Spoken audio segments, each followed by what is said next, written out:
الحمد للہ وکفا وسلام علی عبادہ الذین اصطفى اما بعد اعوذ باللہ من الشیطان الرجیم بسم اللہ الرحمن الرحیم وقل رب زدنی علما سبحان ربک رب العزت عما یصفون وسلام علی المرسلین والحمد للہ رب العالمین اللہم صلی علی سیدنا محمد وعلی آل سیدنا محمد وبارک وسلم۔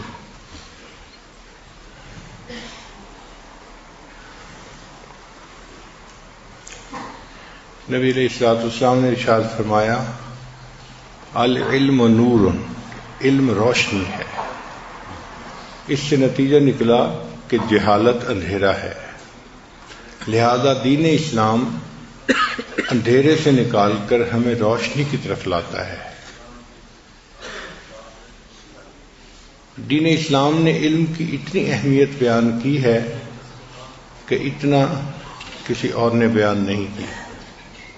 آپ غور کریں، نبی علیہ الصلوۃ والسلام پر جو پہلی وحی اتری یہ اللہ کا پیغام تھا اپنے بندوں کے نام، تو یہ پیغام توحید سے متعلق بھی ہو سکتا تھا، اس لیے کہ توحید کی اتنی اہمیت ہے کہ جو بندہ مشرک ہوگا وہ کبھی جنت میں جا ہی نہیں سکتا۔ اللہ فرماتے ہیں ان اللہ لا یغفر ان یشرک بہ ویغفر ما دون ذلک لمن یشاء۔ اللہ تعالیٰ شرک کے علاوہ ہر ایک گناہ کو معاف کر دیں گے، شرک کو معاف نہیں کریں گے۔ تو یہ اتنی بڑی اہمیت والی بات تھی، تو اللہ تعالیٰ پہلا پیغام بھیجتے کہ توحید کے اوپر تم پکے ہو جاؤ۔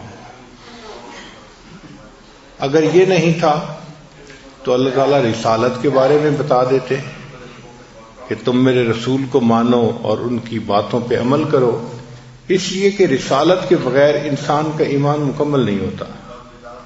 نبی اسلام نے ارشاد فرمایا تم میں سے کوئی بندہ اس وقت تک مسلمان نہیں ہو سکتا جب تک کہ میں اس کو اس کے ماں باپ سے، اولاد سے اور ساری دنیا کے انسانوں سے زیادہ محبوب نہ ہو جاؤں۔ تو رسالت کی اپنی اہمیت ہے۔ اچھا، رسالت کا بھی تذکرہ نہ ہوا تو چلو قیامت کا تذکرہ کر دیا جاتا، اس لیے کہ قیامت کا دن ایسا دن ہے کہ جو انسان کی زندگی کا بہت اہم دن ہے۔ اس کو قرآن مجید میں یوم التغابن کہا، یوم یجمعکم لیوم الجمع ذالک یوم التغابن۔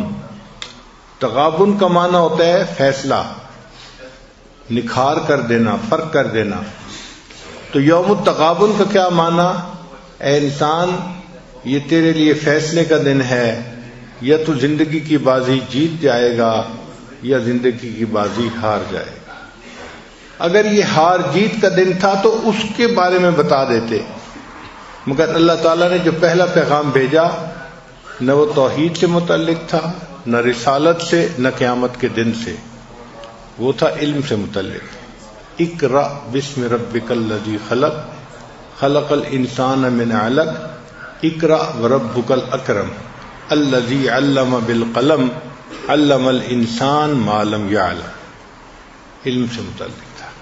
علم کی اتنی تو اہمیت ہے نا کہ فرسٹ میسج جو اللہ نے بندوں کو بھیجا وہ علم حاصل کرنے کے متعلق تھا۔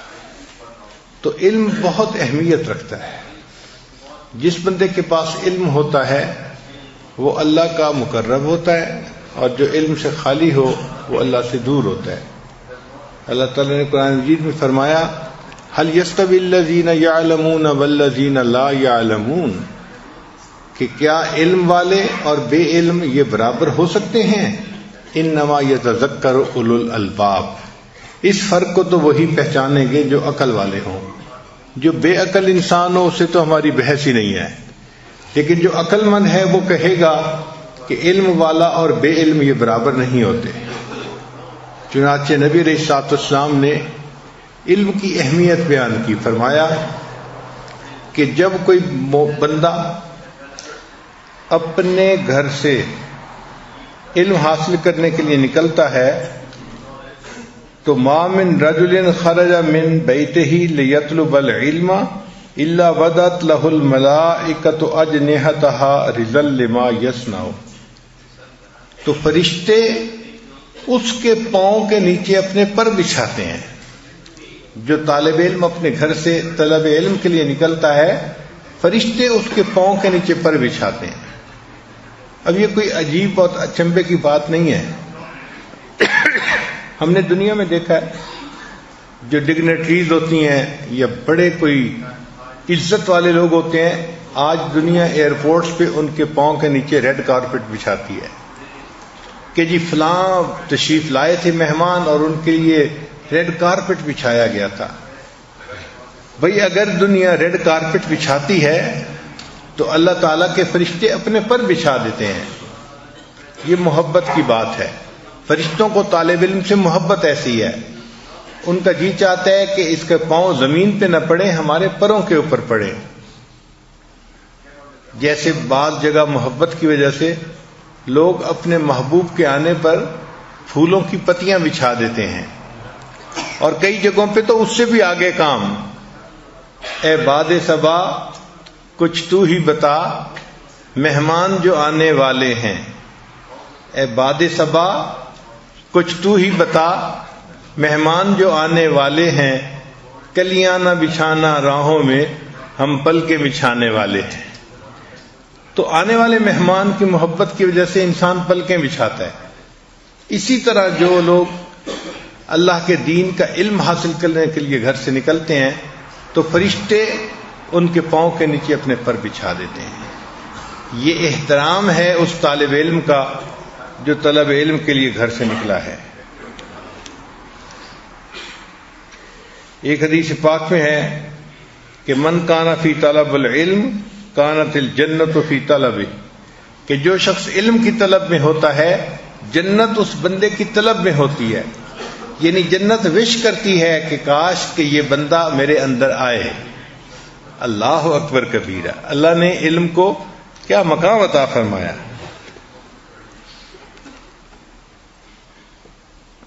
انس بن مالک رضی اللہ عنہ روایت کرتے ہیں کہ نبی صلی اللہ علیہ وسلم نے ارشاد فرمایا ان مثل العلماء فی الارض کمثل النجوم فی السماء، کہ جس طرح آسمان کی زینت ستاروں سے ہے، زمین کی زینت علماء پرہیزگاروں سے ہے. یعنی جیسے آسمان پہ ستارے چمکتے ہیں، ایسے ہی جو علماء ہوتے ہیں وہ اہل آسمان کے لیے زمین کے ستاروں کی مانند چمکتے ہیں.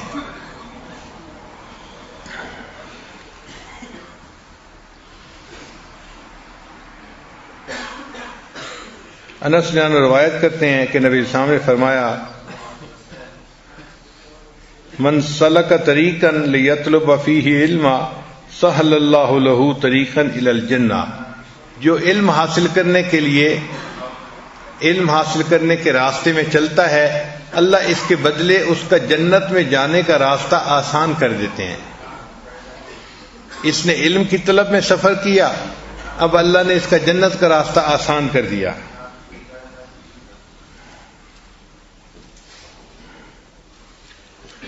چنانچہ نبی علیہ الصلوۃ والسلام نے صحابہ کرام کو علم سکھایا. مدینہ طیبہ جب پہنچے تو مدینہ طیبہ میں ایک بے نام سا مدرسہ تھا، نام نہیں تھا اس کا کوئی، لیکن مدرسہ موجود تھا. اس کے جو طلباء تھے یہ مہاجرین تھے جو ہجرت کر کے آئے تھے، اور وہ سارا دن پڑھنے کے لیے حاضر تھے. یہ اقامتی مدرسہ تھا کہ 70 کے قریب طلباء تھے جو وہیں رہتے تھے، ان کا کھانا پینا بھی وہیں تھا اور وہیں پہ وہ علم حاصل کرتے تھے. لیکن عجیب بات ہے کہ اس مدرسے کا نہ کوئی طباخ تھا نہ کوئی مطبخ تھا، کوئی پکانے والا کھانا نہیں تھا. اللہ توکل، اللہ بھیج دیتے تھے کھانا تو یہ لوگ کھا لیتے تھے، ورنہ ان کو کئی دن بھوکا رہنا پڑتا تھا. سیدنا ابو ریلان فرماتے ہیں کہ میں اس قدر بھوکا رہتا تھا کہ کھڑا نہیں ہو پاتا تھا، کھڑا ہوتا تھا نیچے گر جاتا تھا، بے ہوش ہو کے گر جاتا تھا. لوگ سمجھتے تھے کہ مجھے مرگی کا دورہ ہے. یہ مرگی کا دورہ نہیں ہوتا تھا، یہ بھوک کی وجہ سے ہوتا تھا. اللہ کی شان دیکھیں کہ اتنا بھوکا رہنا پڑتا تھا کہ انسان غش کھا کے گر جائے بھوک کی وجہ سے. مگر جو اس مدرسے کے طلباء تھے وہ اللہ تعالیٰ کے بڑے محبوب بندے تھے، اللہ کو بڑے پیارے تھے. سیدنا صدیق اکبر عنہ، سیدنا عمر عنہ، سیدنا عثمان غنی، سیدنا علی المرتضیٰ، سیدنا ابی ابن کعب رضی اللہ تعالیٰ عنہ، سلمان فارسی عنہ، یہ وہ لوگ تھے جو اللہ کے بڑے محبوب تھے. اتنے اللہ کے محبوب تھے کہ اللہ تعالیٰ نے اپنے محبوب صلی اللہ علیہ وسلم کو پیغام بھیجا کہ اے میرے پیارے حبیب صلی اللہ علیہ وسلم، آپ ان کے ساتھ رہیے، اپنا ٹائم گزاریے.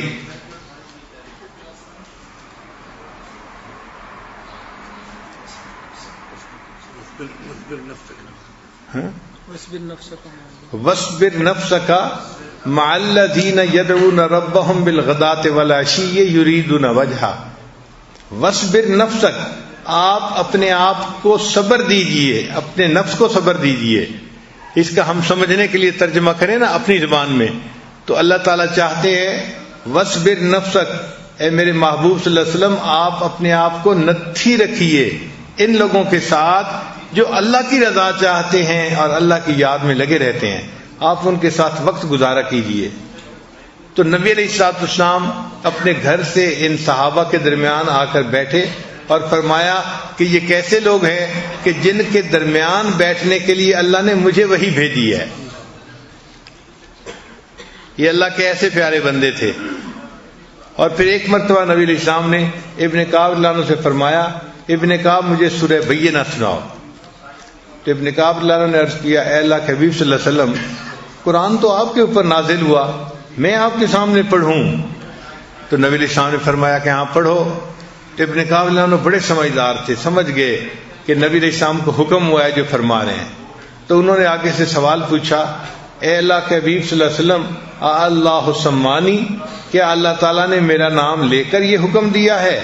تو نبی علیہ السلام نے جواب میں فرمایا نعم اللہ سماک. ابن کعب، اللہ نے تمہارا نام لے کر کہا ہے. ابن کعب سے کہو قرآن پڑھے، محبوب آپ بھی سنیں گے، میں پروردگار بھی سنوں گا. کیسے طلباء تھے کہ جن سے قرآن سننے کی فرمائشیں عرش کے اوپر سے آیا کرتی تھی. اللہ کو یہ اتنے محبوب تھے. چنانچہ ہر مدرسے کے اندر ایک نصاب ہوتا ہے. اس مدرسے کا بھی ایک نصاب تھا اور اس کا نام تھا قرآن مجید فرقان حمید. یہ اس کا نصاب تھا. اور اس نصاب کو تفصیل کرنے کے لیے اللہ نے نبی علیہ السلام کو بھیجا تھا لِتُبَيِّنَ لِلنَّاسِ مَا نُزِّلَ إِلَيْهِمْ. اب ہر مدرسے کے اوقات ہوتے ہیں، صبح 7 بجے سے لے کے دوپہر 2 بجے تک، 4 بجے تک. یہ مدرسہ ایسا تھا کہ جس کے اوقات تھے 24/7، یعنی پورا ہفتہ کوئی چھٹی نہیں درمیان میں، اور 24 گھنٹے کسی وقت بھی نبی علیہ السلام ان کو تعلیم دے سکتے تھے. چنانچہ آدھی رات کو بھی نبی علیہ السلام نے صحابہ کو سکھایا، تعلیم دی، اور صحابہ نے سیکھا. دن میں بھی سیکھا، رات میں بھی سیکھا. 24 گھنٹے بس یہ علم کے لیے فارغ تھے. چنانچہ انہوں نے نبی علیہ السلام سے علم پایا اور پھر اللہ نے ان کا امتحان بھی لیا. ہر مدرسے میں ایسا ہوتا ہے کہ جب پڑھانے والے پڑھاتے ہیں تو آخر پہ ان کا امتحان لیا جاتا ہے. تو امتحان کے لیے باہر سے ممتحن بلائے جاتے ہیں. تو ان کے لیے ممتحن کون تھا؟ ان کے لیے اللہ تعالیٰ خود ممتحن تھے. اولئک الذین امتحن اللہ، یہ وہ بندے تھے جن کا امتحان اللہ نے لیا. اللہ اکبر. اللہ امتحان لینے والے ہوں بندوں کا. اور امتحان کس کا لیا؟ ان کے دلوں کا لیا کہ دلوں میں تقوی ہے یا نہیں. اولئک الذین امتحن اللہ قلوبہم للتقوی، اللہ نے جانچ پڑتال کی کہ ان کے دلوں میں تقوی ہے یا نہیں ہے. اللہ اکبر کبیرہ. اس سے مشکل امتحان اور کوئی نہیں ہو سکتا کہ اللہ علیم بذات الصدور امتحان لیں اور دلوں کو دیکھیں، دلوں کو جانچیں. لیکن یہ ایسے بنے ہوئے تھے، استاد نے ان شاگردوں کو ایسے بنایا تھا کہ اللہ تعالیٰ کو خوشی ہوئی ان شاگردوں کے دلوں کو دیکھ کے، ان کے پیپر دیکھ کے۔ اللہ فرماتے ہیں وَأَلْزَمَهُمْ كَلِمَةَ التَّقْوَى وَكَانُوا أَحَقَّ بِهَا وَأَهْلَهَا، وہ اس بات کے مستحق تھے کہ ان کے دلوں میں ایسے ہی تقویٰ ہوتا۔ اب جب کوئی بھی طالب علم اپنے پیپر میں پاس ہوتا ہے تو پھر استاد اس کو جو ہے انعام دیا کرتا ہے، تو ان شاگردوں کو بھی انعام ملا۔ اللہ نے ان کے دلوں کو دیکھا اور اللہ کو اتنی خوشی ہوئی کہ اللہ تعالیٰ نے ان کا اعلان کر دیا، فرمایا رضی اللہ عنہم ورضوا عنہ، اللہ ان سے راضی، یہ اللہ رب العزت سے راضی ہو گئے۔ سبحان اللہ، کتنا بڑا انعام ملا ان کو۔ کہتے ہیں کہ استاد کی قابلیت دیکھنی ہو تو شاگردوں کو دیکھو، شاگرد سے استاد کی قابلیت کا پتہ چلتا ہے۔ تو نبی علیہ الصلوۃ والسلام کی عظمت دیکھنی ہے تو نبی علیہ السلام کے شاگردوں کو دیکھو، ابو بکر، عمر، عثمان و علی، ان کو دیکھو، پتہ چلے گا استاد کتنا عظیم تھا۔ چنانچہ یہ جامعہ صفہ، اس کو آپ کہہ لیں، اپنے طور پہ ہم ایک نام دے دیتے ہیں سمجھنے کے لیے۔ یہ جامعہ صفہ نبی علیہ السلام نے شروع فرمایا اور پھر یہ سلسلہ امت کے اندر چلتا رہا۔ آج بھی اس کی شاخیں دنیا کے اندر موجود ہیں، جتنے مدارس پوری دنیا میں ہیں یہ سب کے سب جامعہ صفہ کی آگے شاخیں ہیں۔ اس لیے جو طلباء آج مدارس میں پڑھنے کے لیے نکلتے ہیں، ان طلباء کو صحابہ کرام سے نسبت ہے، یہ اصحاب صفہ کی سنت پہ زندگی گزارنے والے ہیں۔ ان کے لیے اللہ کے ہاں بڑی بشارتیں ہیں، بڑی مبارکیں ہیں۔ علم حاصل کرنے کے لیے انسان کو تواضع اختیار کرنی پڑتی ہے۔ چنانچہ تفسیر کبیر میں امام رازی رحمت اللہ علیہ نے ایک آیت سے 21 نکات نکالے ہیں، 21 پوائنٹ، ایک ورس سے، ایک آیت سے، ایک فقرے سے 21 پوائنٹ انہوں نے ڈرائیو کیے ہیں۔ حضرت موسیٰ علیہ السلام نے خضر علیہ السلام سے کہا تھا، قال له موسیٰ هل اتبعک علی ان تعلمنی مما علمت رشدا۔ اس ایک آیت سے 21 پوائنٹ نکالے۔ پہلا پوائنٹ، لفظ اتبعک کا کہہ کر ظاہر فرمایا کہ شاگرد تابع ہوتا ہے اور استاد متبوع ہوتا ہے، یعنی شاگرد اتباع کرتا ہے اور استاد وہ متبوع ہوتا ہے۔ تو جب بھی انسان علم حاصل کرے تو اپنے استاد کی اتباع کرے۔ پھر اتباع کی اجازت طلب فرمائی، یہ ان کی تواضع کی دلیل ہے کہ حضرت موسیٰ علیہ السلام نے تواضع کا کتنا اظہار کیا کہ اتباع کی بھی اجازت ان سے مانگی، آپ اجازت دیں تو میں آپ کی اتباع کروں۔ پھر ان تعلمنی سے ثابت ہے کہ استاد کے علم کا اعتراف کیا، شاگرد نے تسلیم کیا کہ جی اللہ نے آپ کو بڑا علم عطا کیا ہے، اس میں سے کچھ علم آپ مجھے بھی عطا کر دیجئے۔ تو استاد کی عظمت کو ماننا چاہیے۔ بعض طلباء استاد کا مذاق اڑاتے ہیں، ان کی عزت نہیں کرتے، یہ استاد سے علم حاصل نہیں کر پاتے۔ علم حاصل کرنے کے لیے انسان کو جھکنا پڑے گا۔ پھر مما علمت رشدا، اس سے ثابت ہے کہ برابری نہیں چاہتے تھے کہ جو علم آپ کو عطا کیا اس میں سے کچھ آپ مجھے بھی تھوڑا پڑھا دیجئے۔ تو طالب علم ہر جگہ اس نیت سے نہیں جاتا کہ میں استاد سے پڑھوں گا پھر میں ان کا مقابلہ کروں گا، بلکہ وہ چاہتا ہے کہ استاد کا جو علم ہے اس میں سے تھوڑا سا علم مجھے بھی حاصل ہو جائے۔ پھر یہ علم وہ تھا جو اللہ نے عطا کیا تھا، یعنی اللہ رب العزت کے عطا کردہ علوم میں سے علم حاصل کرنا چاہتے تھے حضرت موسیٰ علیہ السلام۔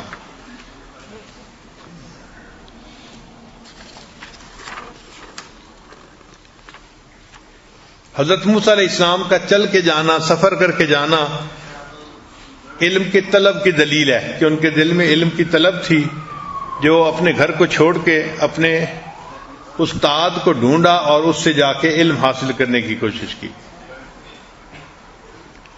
چنانچہ ایک پوائنٹ وہ فرماتے ہیں کہ طالب علم کو استاد کا احسان مند ہونا چاہیے، جیسے حضرت موسیٰ علیہ السلام حضرت خضر علیہ السلام کے احسان مند تھے۔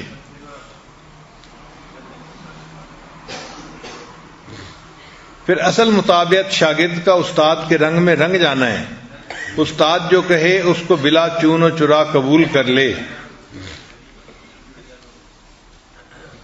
حل اتبعو کا سے پتہ چلا کہ استاد کی اتباع ہر چیز میں اور ہر وقت میں لازم ہے۔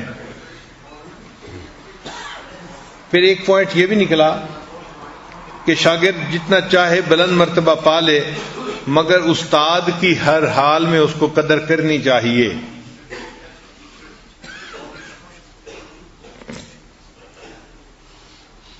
اتبعو کا کو مقدم کیا اور تعلمنے کو مؤخر کیا، یعنی شاگرد پہلے خادم ہوتا ہے اور بعد میں متعلم ہوتا ہے۔ شاگرد پہلے خادم ہوتا ہے، بعد میں متعلم ہوتا ہے۔ پھر اتباع و خدمت پر کسی عوض کا مطالبہ نہیں کیا، طالب علم کا مقصد صرف علم حاصل کرنا ہوتا ہے۔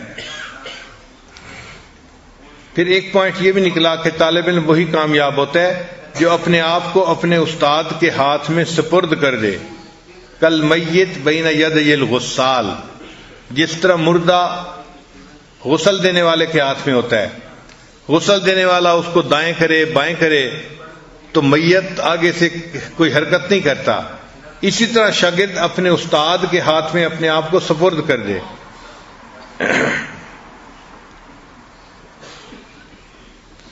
پھر ایک پوائنٹ یہ بھی نکلا کہ استاد شاگرد کے لیے شرائط رکھ سکتا ہے، شاگرد استاد کے لیے شرائط نہیں رکھ سکتا۔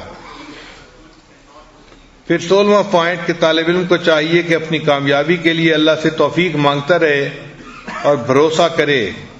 قال ستجدنی انشاءاللہ صابرا۔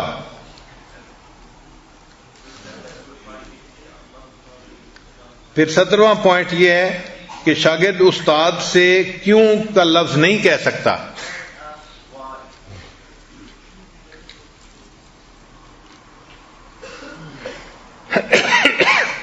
پھر حضرت موسیٰ علیہ السلام کو حضرت خضر علیہ السلام نے سوال کرنے پر تنبیہ فرمائی، اس سے پتہ چلا کہ ڈانٹ ڈپٹ کرنا استاد کا حق ہوتا ہے۔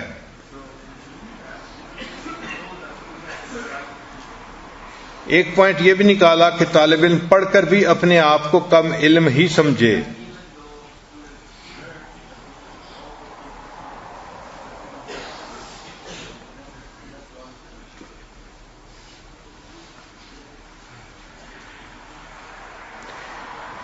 پھر ایک پوائنٹ انہوں نے یہ بھی نکالا ہے کہ اگر کوئی کام برا واقع ہو جائے تو شاگرد اپنی طرف نسبت کرے اور اچھا ہو تو اپنے استاد کی طرف نسبت کرے۔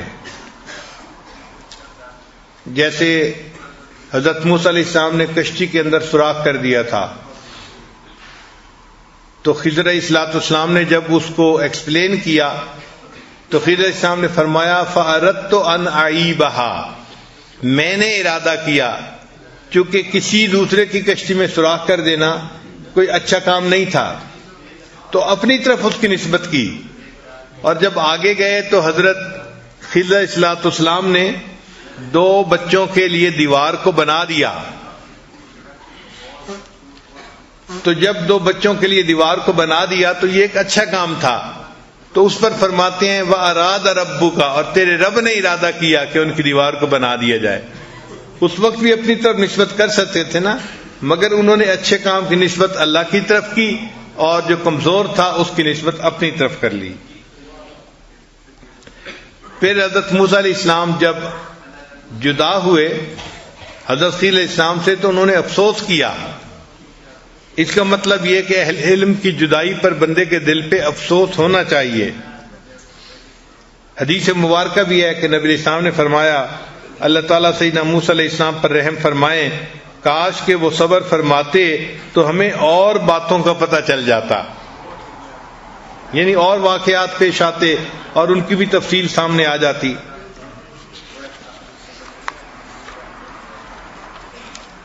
پھر دوسری چیز ہے استاد کا ادب اور احترام۔ شاگرد کو چاہیے کہ وہ استاد کو ماں باپ کی طرح ترجیح دے، یعنی جیسے والد کو ترجیح دیتا ہے استاد کو بھی والد ہی کا مقام دے۔ امام ابو یوسف رحمۃ اللہ علیہ پہلے امام حنیفہ کے لیے دعا کرتے تھے، پھر اس کے بعد اپنے والدین کے لیے دعا کرتے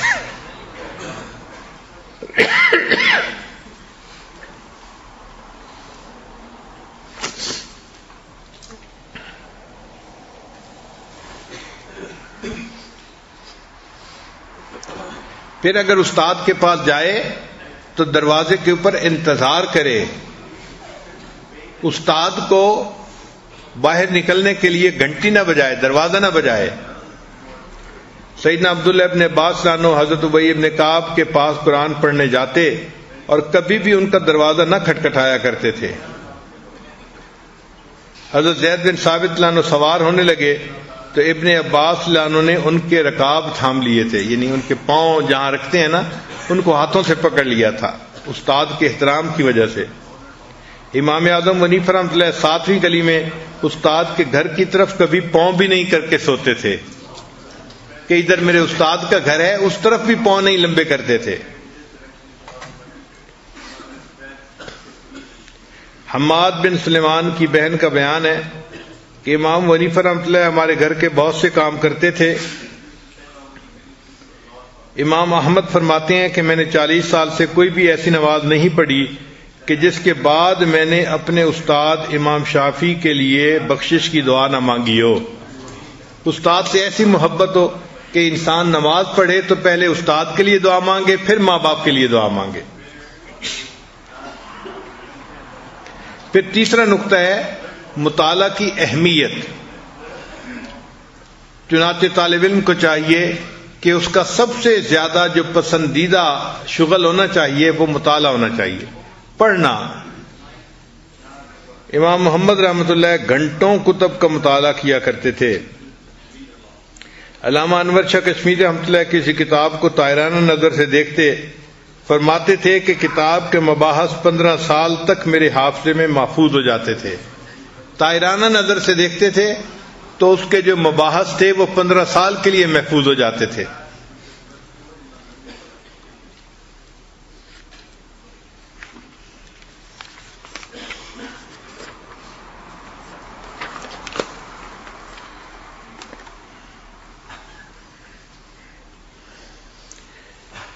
امام مزنی رحمۃ اللہ علیہ فرماتے ہیں کہ میں نے اپنے استاد امام شافعی کی ایک کتاب کا 50 برس تک مطالعہ کیا اور ہر مرتبہ مجھے اس میں سے نئی باتیں سیکھنے کو ملی۔ 50 سال تک مطالعہ کرتے رہے اور ہر دفعہ ان کو نئی باتیں اس میں سے ملی۔ حضرت گنگوئی رحمۃ اللہ علیہ جب مطالعہ کرتے تھے تو اتنی اس میں جو ہے وہ جاذبیت ہوتی تھی کہ خادمہ کئی مرتبہ کھانا قریب سے اٹھا کے لے جاتی اور حضرت کو پتہ بھی نہیں چلتا تھا کہ کوئی کھانا اٹھا کے لے گیا یا نہیں لے کے گیا۔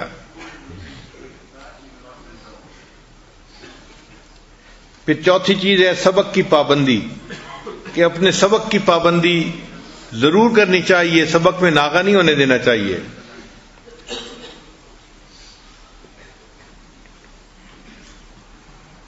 امام ابو یوسف رحمۃ اللہ علیہ امام اعظم حنیفہ رحمۃ اللہ کی مجلس میں بیٹھتے تھے اور جن مسائل پہ بحث ہوتی تو فائنل جب ہو جاتے تو امام ابو یوسف رحمۃ اللہ شروع میں یہ اس کو لکھ لیا کرتے تھے۔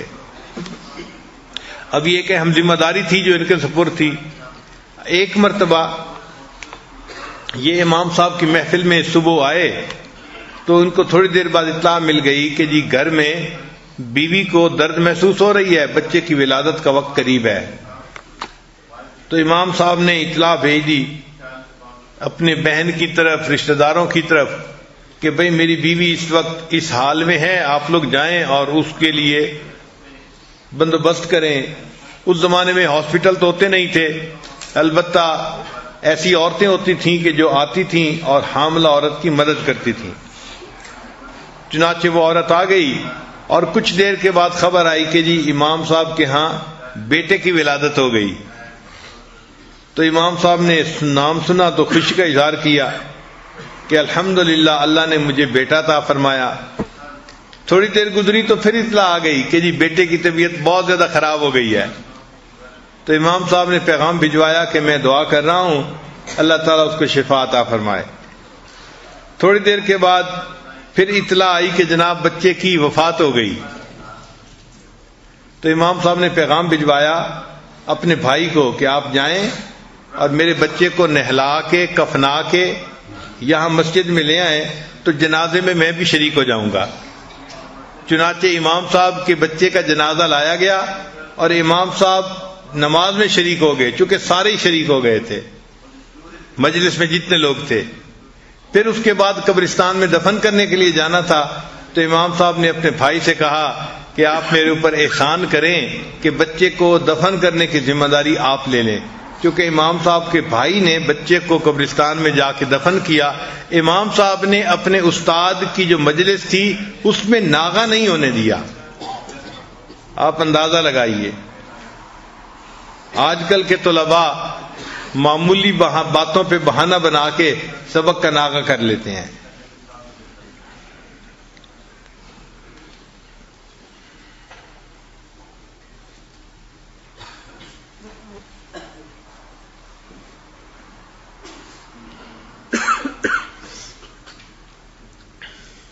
پھر جس طرح سبق کی پابندی کرے، شاگرد کو چاہیے کہ اپنے سبق کا مذاکرہ بھی کرے، تکرار بھی کرے. یہ تکرار جو ہے انسان کے علم کو پختہ کر دیتی ہے.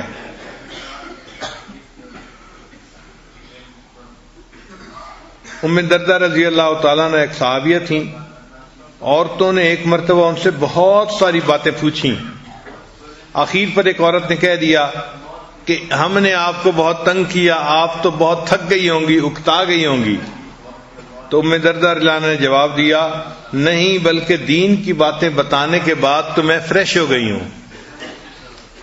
تو جن کو علم کے ساتھ رغبت ہوتی ہے وہ مذاکرے سے اور تکرار سے الٹا فریش ہو جاتے ہیں. پھر کتابوں کا ادب اور احترام یہ بھی بڑا ضروری ہے. خاص طور پر جو دینی کتابیں ہیں ان کا تو بہت احترام کرنا چاہیے. ایک مرتبہ حضرت مولانا انور شاہ کشمیری رحمۃ اللہ علیہ ایک مرتبہ حضرت مفتی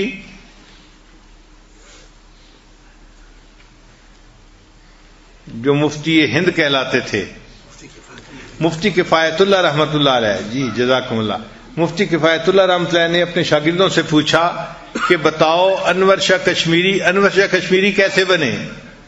انہوں نے شاگردوں سے پوچھا. جس شاگرد تو قرآن پاک سے ذوق تھا اس نے کہا جی وہ مفسر بڑے اچھے تھے. جس کو حدیث کے پاس ذوق تھا اس نے کہا جی وہ بڑے محدث تھے. جس کو اشعار کے ساتھ ذوق تھا اس نے کہا جی ان کا کلام بڑا اعلیٰ. ہر ایک نے اپنا اپنا جواب دیا. آخر پہ حضرت مفتی کفایت اللہ رحمۃ اللہ نے فرمایا کہ ایک مرتبہ یہی سوال انور شاہ کشمیری رحمۃ اللہ سے خود ہی پوچھا گیا تھا کہ حضرت آپ انور شاہ کشمیری کیسے بنے؟ تو حضرت نے خود جواب دیا تھا کہ میں کتابوں کے احترام کی وجہ سے اس مقام پر پہنچا. ان کا جی کتابوں کا احترام تو ہر بندہ کرتا ہے. فرمانے لگے نہیں، میں نے کبھی دینی کتابوں کو بے بدو ہاتھ نہیں لگایا، پہلی بات. اور دوسری بات کہ جب کتابوں کو رکھنا ہوتا تھا تو میں اس میں بھی اونچے درجے والی کتاب کو اوپر رکھتا تھا، دوسری کو نیچے. چنانچہ میں نے کبھی قرآن پاک کے اوپر حدیث پاک کی کتاب کو نہیں رکھا، حدیث پاک کی کتاب کے اوپر میں نے کبھی فقہ کی کتاب کو نہیں رکھا، اور فقہ کے اوپر میں نے کبھی تاریخ کی کتاب کو نہیں رکھا. کتابوں کے رکھنے میں بھی میں ان کے مقام کا خیال رکھا کرتا تھا. تو کتابوں کے ادب کی وجہ سے اللہ نے مجھے ایسا علم رسوخ عطا فرما دیا.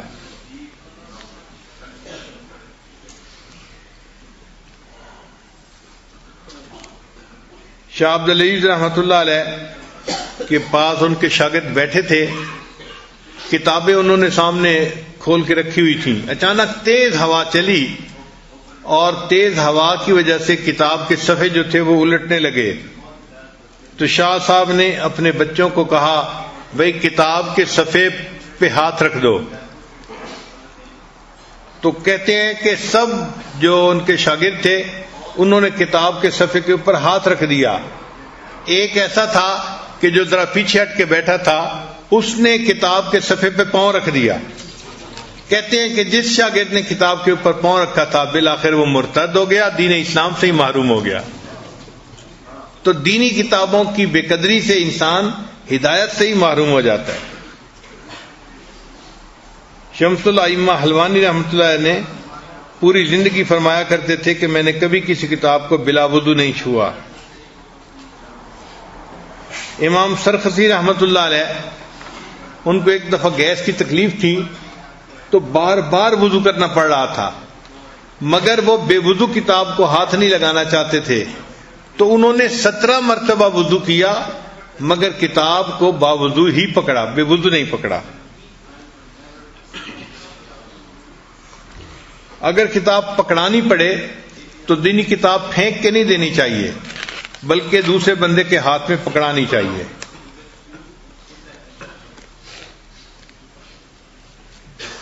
پھر کتابوں کے اوپر بعض بچے لایانی باتیں لکھ دیتے ہیں,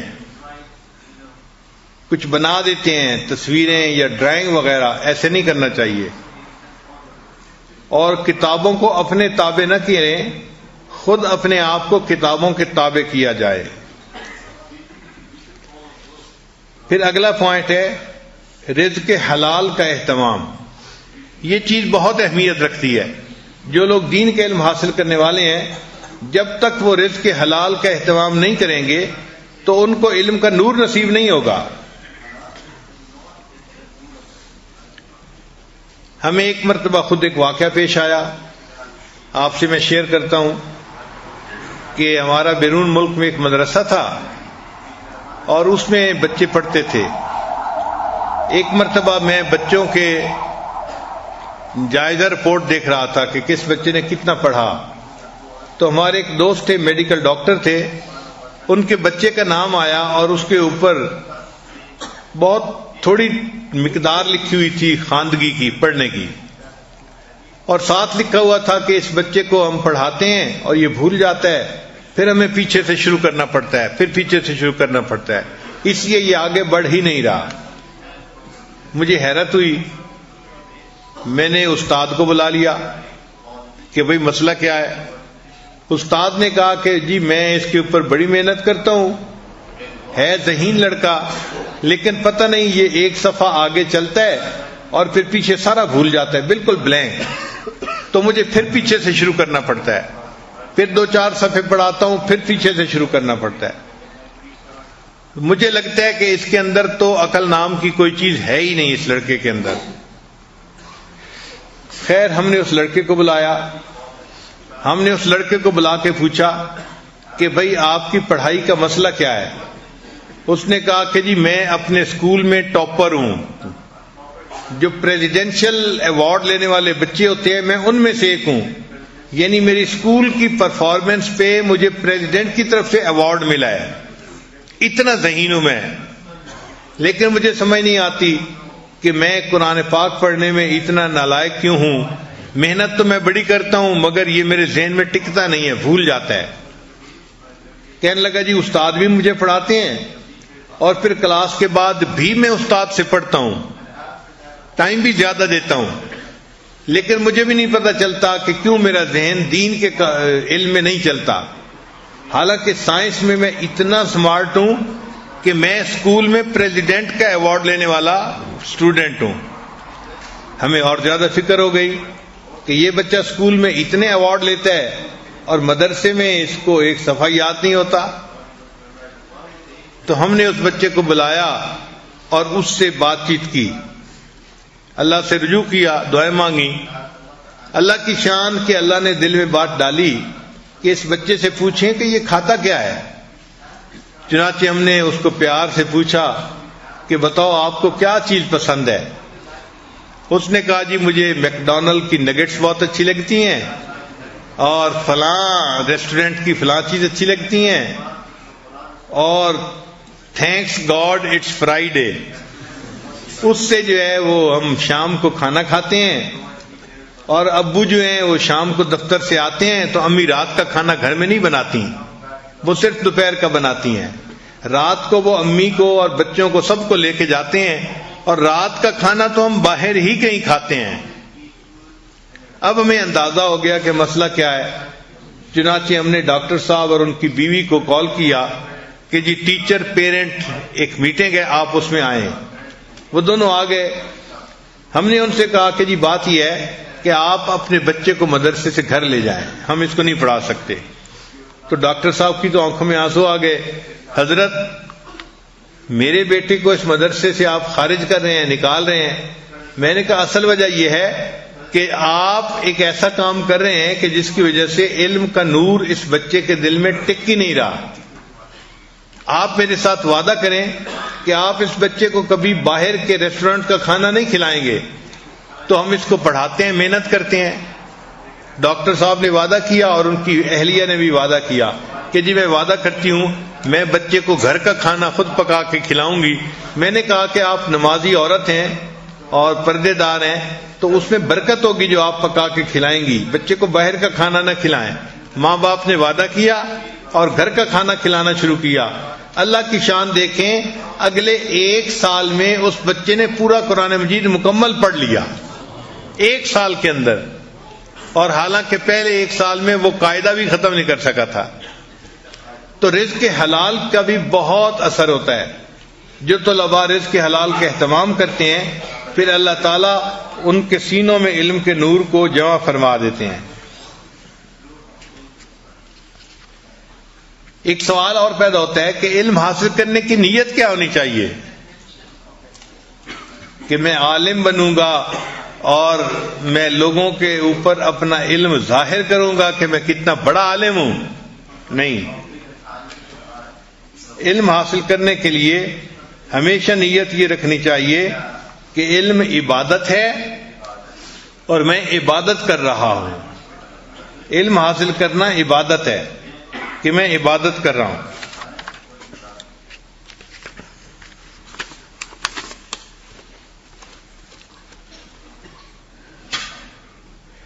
پھر علم حاصل کرنے میں ایک نیت یہ ہونی چاہیے کہ میں علم حاصل کروں گا تاکہ نبی علیہ الصلوۃ والسلام کی تعلیمات کا خود بھی وارث بنوں، اور پھر اپنے قریبی عزیز رشتہ داروں میں سے جو اس کو حاصل کرنا چاہے گا میں یہ تعلیمات آگے بھی پہنچاؤں گا، کیونکہ نبی علیہ السلام نے فرمایا ہے کہ جو اس کو یاد کرے اور آگے پہنچائے اللہ اس کے چہرے کو تر و تازہ رکھے۔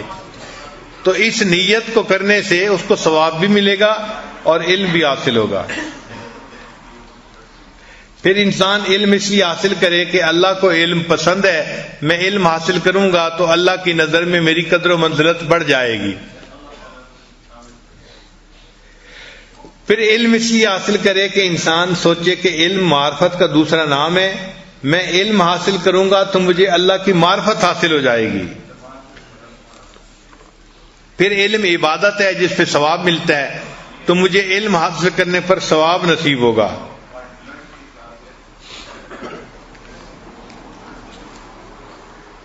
علم حاصل کرنا نوافل پڑھنے سے زیادہ فضیلت رکھتا ہے۔ حدیث مبارکہ میں ہے کہ جو شخص ایک باب علم کا پڑھتا ہے اللہ تعالیٰ اس کو 1000 رکعت نفل پڑھنے سے زیادہ اجر عطا فرماتے ہیں۔ ایک باب علم کا پڑھ لینا 1000 رکعت نفل پڑھنے سے زیادہ فضیلت رکھتا ہے۔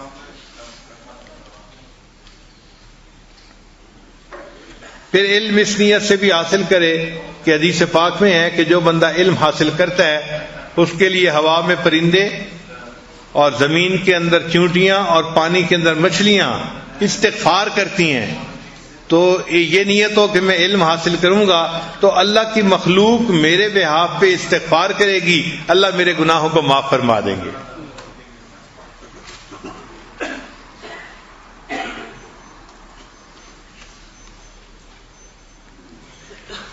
پھر ایک اگلا پوائنٹ کہ انسان علم حاصل کرے تو اس علم کے اوپر عمل بھی کرے۔ حدیث مبارکہ ہے علم ہر عالم کے لیے وبال ہے سوائے اس کے جو اس علم کے اوپر عمل کرنے والا ہو۔ تو علم حاصل کرے ہمیشہ عمل کرنے کی نیت سے۔ چنانچہ ابن تیمیہ رحمۃ اللہ فرمایا کرتے تھے کہ قیامت کے دن سب سے زیادہ عذاب اس عالم کو ہوگا جس نے اپنے علم پر عمل نہ کیا۔ ایک حدیث پاک میں ہے کہ بے عمل عالم چراغ کی مانند ہے جو دوسروں کو روشنی دیتا ہے مگر خود جلتا رہتا ہے۔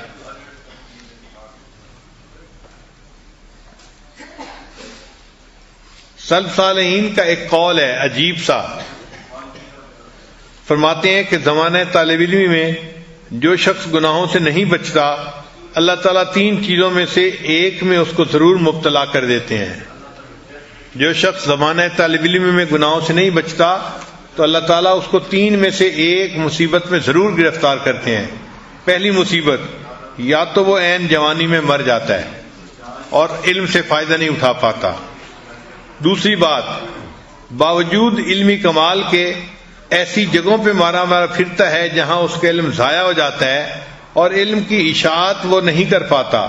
مثلاً عالم ہے اور فیکٹری میں جاب کر رہا ہے، عالم ہے کسی دفتر میں جاب کر رہا ہے، اس کو علم کے پھیلانے کی توفیق نصیب نہیں ہوتی۔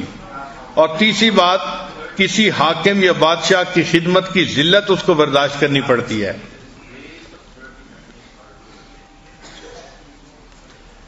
آخری پوائنٹ کہ اس علم کو حاصل کرنے کے لیے انسان کو قربانی کرنی پڑتی ہے، مجاہدہ کرنا پڑتا ہے۔ تو بھئی جتنی بھی قربانی کرنی پڑے چاہیے کہ انسان قربانی کرے اور علم حاصل کرے، اس میں کمی نہ کرے، کوتاہی نہ کرے۔ چنانچہ ہمارے سلف صالحین نے علم حاصل کرنے کے لیے بہت قربانیاں دی۔ تاریخ پڑھے نا اگر آپ تو دنیا میں جتنا دین اسلام میں علم حاصل کرنے کے لیے طلباء نے قربانیاں دی ہیں، کسی اور قوم میں طلباء نے علم حاصل کرنے کے لیے اتنی قربانیاں نہیں دی۔ یہ صرف اعزاز اللہ نے اسلام کو عطا کیا ہے کہ دین اسلام کے علم کو حاصل کرنے کے لیے طلباء نے اتنا مجاہدہ کیا، اتنی قربانیاں کی۔ ابن تیمیہ رحمۃ اللہ علیہ سے حاکم وقت ناراض ہو گیا اور اس نے ان کو قید کروا دیا۔ چند دن گزرے تو حاکم وقت کے دربار میں ایک لڑکا آیا جو زارو قطار رو رہا تھا۔ اصل اس کے چہرے پہ نیکی تھی، تقویٰ تھا، نورانیت تھی، اور اس طرح زارو قطار اس کو روتا دیکھ کے سب لوگ اس کے ساتھ ہمدردی جو ہے کرنے لگے کہ یہ نوجوان کیوں رو رہا ہے۔ چنانچہ اس سے حاکم وقت نے پوچھا کہ میرے دربار میں کیوں آئے ہو؟ اس نے کہا جی میں ایک فریاد لے کے آیا ہوں، آپ اس کو پورا کر دیں۔ تو حاکم وقت نے کہا کہ اچھا تم رونا بند کرو، میں تمہاری فریاد پوری کر دوں گا، تمہارا کام کر دوں گا۔ تو شاگرد کہنے لگا کہ جی برائے مہربانی آپ مجھے جیل بھیج دیں۔ تو حاکم وقت حیران ہوا کہ اس بات پہ یہ لڑکا رو رہا تھا۔ اس نے کہا کہ تم اس بات پہ رو رہے تھے؟ اس نے کہا جی ہاں، آپ نے میرے استاد کو 1 ہفتے سے جیل میں رکھا ہوا ہے اور میرا سبق قضا ہوتا جا رہا ہے، اب آپ برائے مہربانی مجھے بھی جیل بھیج دیں، میں جیل کی مشقتیں تو برداشت کر لوں گا، اپنے استاد سے وہاں سبق تو پڑھ لیا کروں گا۔ اندازہ لگائیے کہ علم کی طلب والے ایسے لوگ بھی دنیا میں گزرے ہیں کہ وہ جیل جانے کے لیے تیار تھے کہ ہم وہاں استاد سے سبق پڑھ لیا کریں گے۔ امام محمد رحمۃ اللہ علیہ ایک بستی میں درس قرآن دیتے تھے تو دوسری بستی کے لوگ آ گئے کہ حضرت آپ ہماری بستی میں بھی درس قرآن دے دیں۔ انہوں نے کہا کہ بھئی آپ کو پتہ ہے کہ فاصلہ اتنا ہے کہ اگر میں ایک بستی سے دوسری بستی کی طرف جاؤں اور واپس آؤں تو وقت ختم ہو جائے گا۔ ان کا جی ہم سواری کا انتظام کر دیتے ہیں، آپ جب درس دیا کریں تو سواری پہ بیٹھ کے دوسری بستی آ جایا کرے اور درس دے کے پھر آپ واپس آ جایا کریں۔ تو امام صاحب نے دوسری بستی میں بھی درس دینا شروع کر دیا۔ اب 2 بستیوں میں امام محمد کا درس ہوتا تھا۔ ایک طالب علم آیا اور امام محمد رحمۃ اللہ سے کہنے لگا کہ حضرت میں نے آپ سے ایک کتاب پڑھنی ہے۔ حضرت نے کہا کہ بھئی میرے پاس تو ٹائم ہی نہیں ہے، میں یہاں درس دیتا ہوں اور فارغ ہو کے میں سواری پہ سوار ہو کے اگلی بستی میں جا کے درس دیتا ہوں اور پھر واپس آتا ہوں۔ وہ کہنے لگا کہ حضرت جب آپ سواری پہ سوار ہو کے دوسری بستی جا رہے ہوں گے آپ سواری پہ بیٹھے بیٹھے سبق پڑھا دیا کرنا، میں سواری کے ساتھ بھاگتا بھی رہوں گا اور سبق بھی آپ سے پڑھتا رہوں گا۔ آپ بتائیے کہ کوئی قوم ایسی ہے جو علم حاصل کرنے کے لیے اسٹوڈنٹس کی ایسی قربانیوں کے واقعات پیش کر سکے؟ یہ اللہ نے اسلام کو شان دی ہے، یہ دین اسلام کی عزت ہے اور جمال ہے، اور شریعت محمدی کی شان ہے کہ اس کا علم حاصل کرنے کے لیے شاگردوں نے اتنی مشقتیں اٹھانے کے لیے اپنے آپ کو تیار کر دیا کہ آپ اس جو ہے گھوڑے پہ سوار ہو کے سفر کیجئے گا، میں ساتھ ساتھ بھاگتا بھی رہوں گا اور آپ سے سبق بھی پڑھتا رہوں گا۔ اس کو کہتے ہیں علم کی طلب۔ بہت سارے ہمارے اکابرین ایسے بھی تھے کہ جن کو کھانے کو نہیں ملتا تھا اور وہ بھوکے پیاسے رہتے تھے مگر اپنے علم میں ناغہ نہیں ہونے دیتے تھے۔ امام بخاری رحمۃ اللہ علیہ نے 1000 سے زیادہ اساتذہ سے علم حاصل کیا، 1000 اساتذہ سے زیادہ سے علم حاصل کیا۔ ایک مرتبہ امام احمد بن حنبل رحمۃ اللہ نے نماز پڑھائی مگر بھول گئے، تو عبد الرزاق نے ان سے پوچھا کہ حضرت کیا ہوا؟ فرمایا میں نے 3 دن سے کچھ نہیں کھایا اور مجھے نماز میں چکر آ گیا تھا جس کی وجہ سے میں بھول گیا۔ 3 دن سے کچھ نہیں کھایا، چکر کی وجہ سے چکر آ گیا اور میں بھول گیا نماز میں۔ اتنا مجاہدہ برداشت کرنا پڑتا تھا۔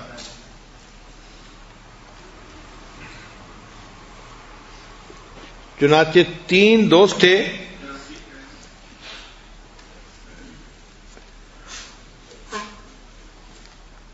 ابن المقری، ابو شیخ اور طبرانی، یہ تینوں مسجد نبوی میں علم حاصل کیا کرتے تھے۔ اللہ کی شان کہ ایک ایسا وقت آیا کہ تینوں کے پاس کھانا پینا ختم ہو گیا۔ وہ کہتے ہیں کہ اب فاقہ شروع ہو گیا تو ہم نے سوچا کہ چلو ہم سبق تو پڑھتے ہیں استاد سے، ہم ایسے گھر نہیں جاتے۔ یعنی اس وقت جو طلباء ہوتے تھے نا، وہ اپنے کھانے کا خود انتظام کرتے تھے۔ آج کل تو مدارس میں مدرسے کی انتظامیہ کھانے پینے کا انتظام کرتی ہے اور طلباء نے صرف وہاں جا کر پڑھنا ہوتا ہے۔ اس وقت طلباء اپنے کھانے کا انتظام بھی خود کرتے تھے۔ وہ کہتے ہیں کہ ہم تینوں کے پاس کھانا ختم ہو گیا اور اب ہمارا فاقہ شروع ہو گیا۔ ایک دن فاقہ، دوسرے دن فاقہ، ہم صرف جب بھوک لگتی تھی تو پانی پی لیا کرتے تھے۔ اب پانی پی کے تو پیٹ نہیں نہ بھرتا۔ وہ کہتے ہیں کہ جب تیسرا دن آیا تو ہمارا یہ حال تھا کہ ہم لوگ کھڑے بھی نہیں ہو سکتے تھے، نقاہت اتنی ہو گئی تھی۔ کھڑے ہونے لگتے تھے تو ایسے چکر آتا تھا کہ ہم گر جائیں گے۔ تو میرے جو 2 ساتھی تھے وہ کہنے لگے کہ بھئی ہم سے تو اتنا فاقہ برداشت نہیں ہوتا، ہم تو واپس اپنے گھر جا رہے ہیں۔ چنانچہ میرے دونوں ساتھی جو تھے وہ گھر چلے گئے اور میں نے دل میں سوچا کہ نہیں، میں اور زیادہ فاقہ برداشت کروں گا، نہیں جاؤں گا۔ کہنے لگے کہ میں لیٹا ہوا تھا مسجد نبوی میں، لیٹے لیٹے میرے دل میں خیال آیا کہ طبرانی مسجد نبوی ہے اور یہاں کے میزبان اللہ کے پیارے حبیب صلی اللہ علیہ وسلم ہیں، اور تم تو مہمان ہو، تو تم اپنے میزبان کو جا کے بتاؤ نا کہ میں بہت بھوکا ہوں۔ تو کہتے ہیں کہ یہ خیال آیا تو میں سلام پڑھنے کے لیے معاذ شریف چلا گیا، نبی اسلام کی خدمت میں سلام پڑھا، اور سلام پڑھنے کے بعد میں نے کہا یا رسول اللہ الجو، اے اللہ کے نبی وسلم بہت بھوک لگی ہوئی ہے۔ بس اتنے الفاظ کہے تھے۔ وہ کہتے ہیں کہ یہ کہہ کے میں مسجد سے جب باہر نکلا تو میں نے دیکھا کہ ایک عرب آدمی ہاتھ میں اس نے سالن کا جو ہے نا وہ برتن پکڑا ہوا ہے اور روٹیوں کی گٹھڑی ہے، اور وہ میرا نام لے کے پکارا ہے کہ طبرانی کہاں ہے، طبرانی کہاں ہے۔ تو میں نے اس سے پوچھا بھئی آپ میرا نام کیوں لے رہے ہو؟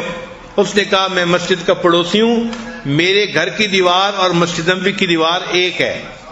میں دوپہر کو سویا ہوا تھا قیلولہ کرنے کے لیے، تو خواب میں نبی علیہ السلام کی زیارت نصیب ہوئی، تو نبی علیہ السلام نے فرمایا کہ تم مسجد کے پڑوسی ہو اور مسجد میں میرا ایک مہمان بھوکا ہے، تم جاؤ اسے کھانا کھلاؤ۔ وہ کہتا ہے کہ میری جیسے ہی آنکھ کھلی میں نے دیکھا کہ میری بیوی نے سالن پکا کے تیار کیا تھا اور وہ کھانے کے لیے بالکل تیار تھی۔ تو میں نے اسے کہا کہ گھر کے لیے دوبارہ پھر کھانا بنا لو، یہ کھانا میں نبی علیہ السلام کے مہمان کو دینے کے لیے جا رہا ہوں۔ تو کہتا ہے کہ میں گھر کے دروازے سے نکلا اور میں نے آپ کا نام پکارنا شروع کر دیا کہ نبی علیہ السلام کے اشارے پر میں آپ کو کھانا پہنچانے کے لیے آ گیا ہوں۔ تو دیکھیں جو لوگ علم پڑھتے ہیں وہ گویا نبی علیہ السلام کے مہمان ہوتے ہیں. چنانچہ مشہور واقعہ ہے کہ ایک بزرگ تھے، وہ غریب لوگوں کے لیے بڑا خرچ کرتے تھے، دسترخوان لگواتے تھے، ان کو کھانا کھلاتے تھے. ہر ہفتے میں ہر جمعہ کے دن وہ غریبوں کے لیے دسترخوان لگاتے، ان کو کھانا کھلاتے. تو ایک دن ان کو خواب میں نبی علیہ السلام کی زیارت نصیب ہوئی تو نبی علیہ السلام نے فرمایا اس بزرگ کو کہ تم اللہ تعالیٰ کی دعوت تو روز کرتے ہو اور میری دعوت تم نے کبھی بھی نہیں کی. اب یہ بات کرنے کے بعد خواب ختم ہو گیا تو وہ بزرگ بڑے پریشان تھے کہ اس کا معنی کیا ہے. چنانچہ اور بزرگوں سے انہوں نے اس کی تعبیر پوچھی تو ان بزرگوں نے کہا کہ آپ اصل میں غریبوں پر ترس کھا کے کہ وہ اللہ کے بندے ہیں ان کی دعوت تو کرتے ہیں، تو یہ گویا اللہ کی دعوت ہو گئی. اور نبی علیہ السلام نے فرمایا کہ میری دعوت نہیں کرتے، اس کا مطلب یہ کہ تم علماء طلباء کی دعوت نہیں کرتے. چنانچہ ان بزرگوں نے پھر بالخصوص علماء اور طلباء کی دعوت کرنی شروع کی اور یہ گویا نبی علیہ السلام کی دعوت بن گئی. تو نبی علیہ السلام کو علم حاصل کرنے والے طلباء کے ساتھ اتنی محبت ہوتی ہے کہ ان طلباء کی دعوت کرنا گویا نبی علیہ السلام کی دعوت کرنے کے مترادف ہوتا ہے.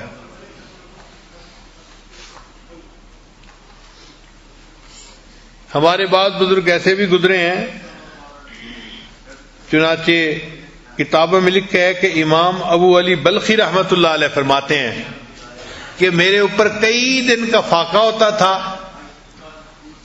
اور میں ایک جگہ تنور تھا لگا ہوا، میں اس کے پاس جا کے بیٹھ جاتا تھا تاکہ تنور پر روٹیوں کے پکنے کی خوشبو آئے گی اور اس خوشبو سے میں اپنے نفس کو جو ہے وہ میں بہلا لوں گا.